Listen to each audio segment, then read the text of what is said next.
Hey there, Clark Reid with you with today's tech headlines. If you like these reports, help us out by giving that like button a little love pat. And you can also subscribe so you know when each new report is up and ready for you.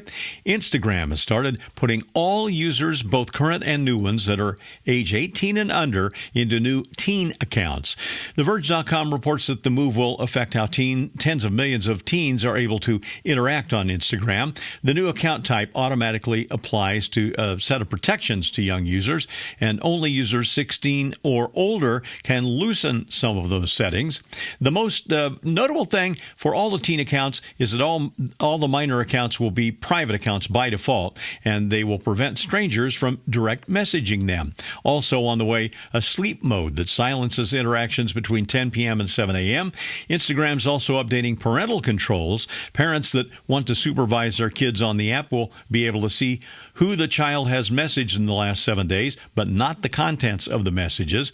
They can also view what topics their teens have looked at the most often. The teen accounts are rolling out to users in the U.S., UK, Canada, and Australia, and they'll show up in the EU later this year.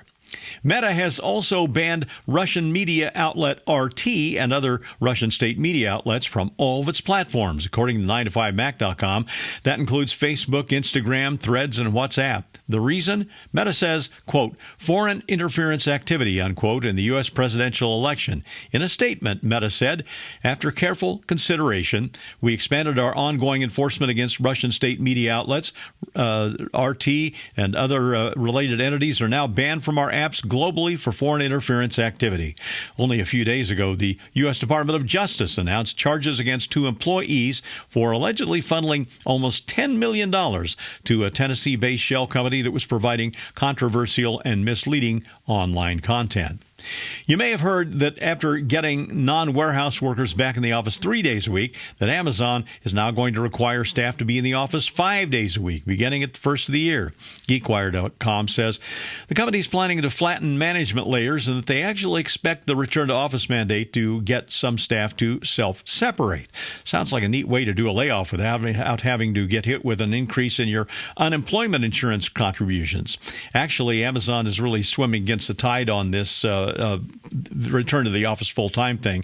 Time will tell if it works for them or if they lose top talent to those companies where they can flee into the open arms of startups and even other tech companies that are established that are doing partial or total work from home. Google, as well as Amazon, Meta, and OpenAI, have been working on tech to watermark AI-created images or modified content.